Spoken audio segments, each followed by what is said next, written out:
In a class with a handful of potential stars, there's an argument to be made for Ace Bailey having as much upside as anyone. He's a 6'9" wing with high energy, terrific athletic tools, and immense talent as a perimeter shot creator, and overall moments that are akin to current NBA stars. He climbed the rankings in the last couple years and became the consensus #2 player in the 2024 high school class, and he did it while being on an independent AAU team and didn't go the prep school route with other 5 stars, and that's honestly an underrated accomplishment in itself.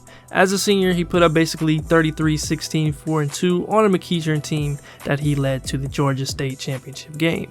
Ace now heads to Rutgers alongside fellow top 3 recruit Dylan Harper to put together the best class in school history, and one that'll have NBA eyes on it from start to finish. Now, there's still a number of questions in the supporting areas of his game and how he'll adjust to a bit of a different situation than we've seen him in, and that makes him a fascinating prospect, so let's jump in.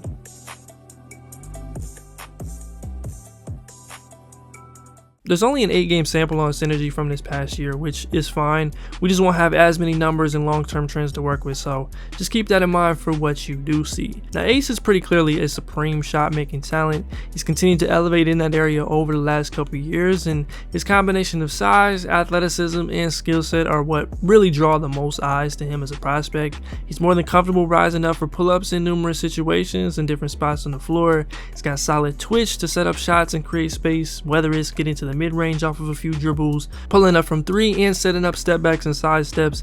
He's done it with ease, and it's been a huge part of his game. These first 2 examples are a good look at some of that twitch he has in short spaces. Here he goes right left cross, and the way that he hops right into this jumper is really impressive and has frequently caught my eye. We'll talk about the handle a lot throughout this video, but he's got a pretty unique base to work with. Now this one, he's coming down in semi-transition, and he's just wildly quick with this little curl to between the legs heading downhill, and it gets Cam Boozer completely off balance. Ace just cleanly gathers and hops right into this short jumper. Sure, there is some cleaning up to do with some of this, but it's a pretty special play here. Now he also likes using misdirections on the perimeter. I've been impressed by his pickups as he creates space and then rises up into these jumpers, and again, there's just not a lot of 6'8", 6'9", 17, 18-year-olds that are capable of doing this as consistently as he's grown into. Now sure, there is still some room to grow footwork and balance wise, especially heading to his left. Still more positives than negatives overall, but he can get a little outside of his base at times and into some ill-advised attempts, so I'm curious to see his progress here, especially against tougher defense and more ball pressure in the future, but there is a lot there. Now he also did a lot of work out of the mid-post in high school, and I'd expect we get at least a decent volume of that at Rutgers. NBA wise, that's not a huge part of a ton of players' games today. You kind of got to be one of the absolute best to do it with regularity, but he's at least shown a lot of comfortability and skill level in those situations. The most tangible thing being his ability to rise up over defenders on face-ups or go to his fadeaway going either direction. We'll touch more on the other side of that turnaround later, particularly off the dribble, but it's a reliable option in several situations, and he'll often get to that Dirk fade when he's turning right shoulder.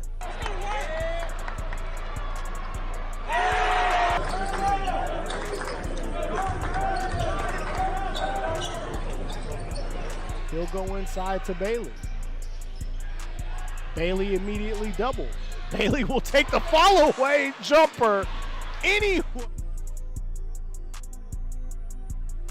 Now circling back to his athleticism, he's going to be one of the best athletes in all of college basketball this year. He's explosive, he covers ground quickly, and I think it's pretty easy to see the type of threat that he can be in the open floor. He's someone that will excel more running lanes and getting out and finishing lobs at the rim, but he can also bring it up the floor when necessary and find easy opportunities, and I'd only expect that to grow as his handle does. The Big Ten has historically been a very slow conference in terms of national pace and possessions, and the same can be said for Rutgers as a program, but I think these opportunities should come naturally for Ace, and of course in the NBA game it'll shine even more.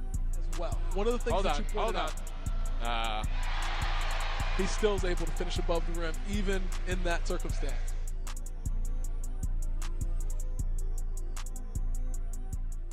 Now, as much as I like what he can do on the perimeter as a shot maker and think he has the potential to be special, he has questions as an overall creator and playmaker. He hasn't been quite as effective as a driver or advantage creator as his tools would suggest. His decision making has been questionable at best, and to this point that's made him fairly reliant on the shot making being excellent. To me, a lot of these issues stem from the handle. He has a lot there for his size in terms of being able to create space on the perimeter and get a clean look for himself, but he's often upright with the ball. He can struggle more or get out of control against pressure, and probably lacks a bit of strength to turn the corner consistently right now. And that then leads to all these tough jumpers and turnarounds, which, again, for high school standards, he's basically mastered it, but I'd like to see him turn a higher number of those attacks into easier, more reliable looks using a spin, playing off of 2 feet, or a bumpy arrow, depending on the situation.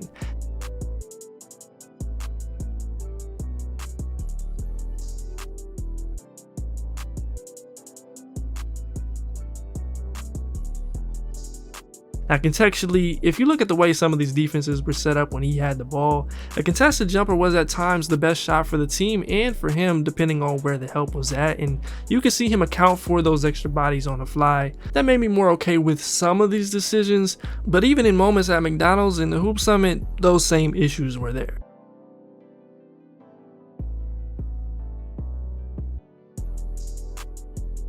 Now let's look at some of the positives, or what it looks like ideally. This one's pretty simple. Coming off of a free throw, he's advancing the ball up the court. He rejects his screen with a right-left cross. Thought he did a pretty good job of selling it, and given they were aggressive on the coverage in the pick and roll, he's got a runway to get downhill, and for somebody with his athletic gifts, it's showtime from there, and defenders will be making business decisions when they see him with a head of steam.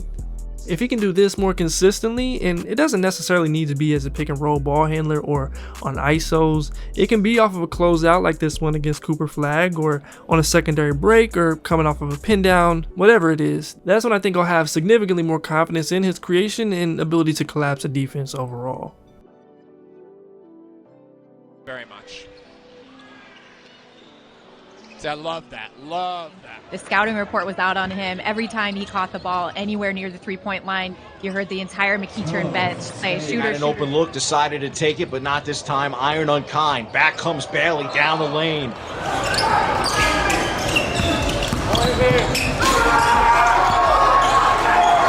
Now related to all this and decision making and everything is his passing, and as a passer I don't think that he's nearly as bad as he can get described, or it can look at a context sometimes.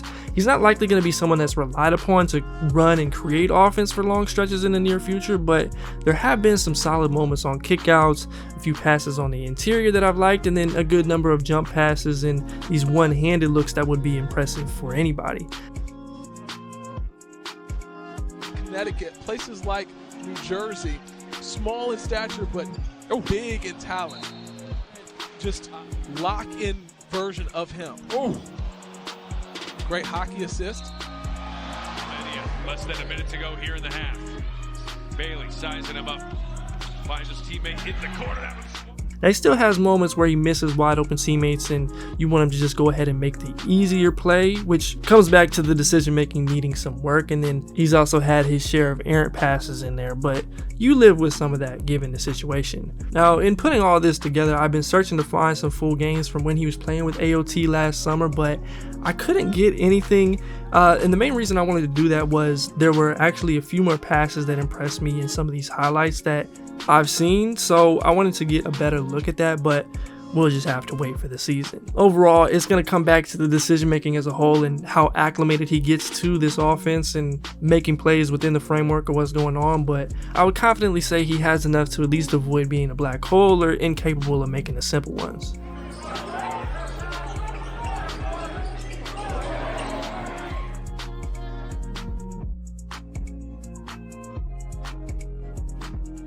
To kind of wrap things up offensively, with all this said, I'd like to see him lean into being more of a play finisher. I think he has the athletic tools, the touch at the rim, and shooting upside to make an impact in multiple ways as an off-ball threat, and if we see him fully embrace that at the next level, I think it could be some of the most effective and bankable parts of his game. He's been a solid cutter and operated well in the middle of zones and catching in close, and if he can be a competent catch and shoot three-point shooter, he should be in great shape.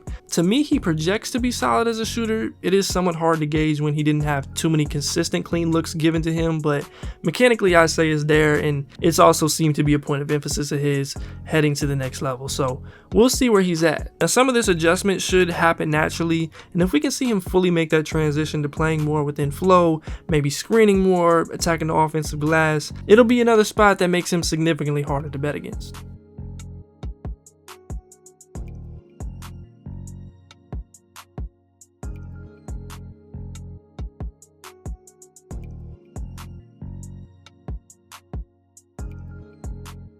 Moving on to the defensive end of the floor, I believe Ace has the tools to make a significant impact on this end, but for the most part, I'm kind of waiting to see what it looks like this year. His athletic tools have been the biggest draw here. He's shown that he can be a presence playing passing lanes and turning that into easy buckets, and he's also shown upside as a help side shot blocker, and those two spots have been where he's had some of his most ridiculous plays to this point. Like, this one isn't much more than a simple help side rotation, but the way that he just snatches this shot clean out the air was nothing short of special, and then he raced up the floor and nearly got an and one on the other end. It's just a big time sequence, to say the least, and I had about the same reaction as everyone in the crowd the first time I saw this play. There's also been times you can see his potential as he's flying around and contesting shots, and it frequently caught players off guard, leading to a handful of block jumpers and dynamic sequences. Here he gets the initial block in transition going vertical, and then is somehow able to get out to the perimeter to block this three immediately after. And plays like this kind of show you when it's there, it's been there in a big way. Now, he's going to have to be more consistent in his help positioning and overall engagement. It is always understandable at this level, but he hasn't had the greatest habits and kind of pick and choose when to fully commit and disrupt as much as he's capable. And before the help side secondary rim protector stuff becomes like a defining piece of his defense, it'll have to be there more consistently.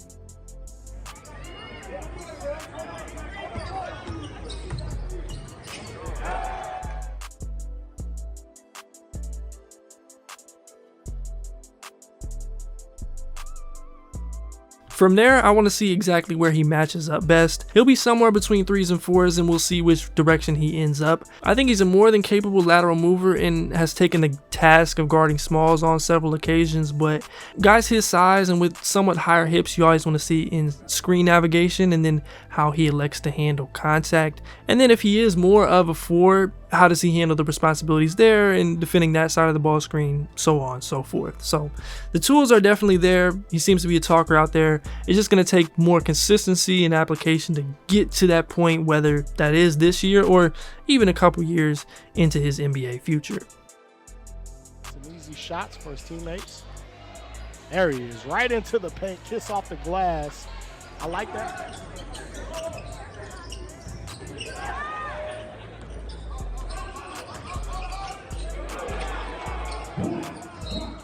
So wrapping things up, I think Ace is a big time talent and a guy that has the tools to be every bit of the star wing that can impact the game first as a scorer, but also in other ways. In best case scenario, there's a world where he is the #1 pick. But at the same time, there is a level of volatility that could come with his stock that might not be there with some of the others projected high coming into a draft, excluding last year, of course. Now, it isn't enough for me to rank him lower than where he's at because I value the special traits he has, and he just turned 18 in August. But if he does struggle to create advantages for easy buckets, the decision making is inconsistent, and he doesn't find as concrete a role off the ball, then I'm not sure we'll be looking at a top 5 pick unless he just proves to be far and away elite in another area. The advantage he has is he's 6'9" and a terrific athlete, so it's not nearly as concerning as it can be for the prospects like a Jaden Hardy or even a Brandon Boston type, but it's at least something to think about. If you enjoyed this video, be sure to leave a like, subscribe if you are new, and leave a comment down below what you think of Ace's game and the direction you see him going in the future, both this season and in the NBA. As always, I'm Keandre, this is HoopIntellect. Until next time, I'm out.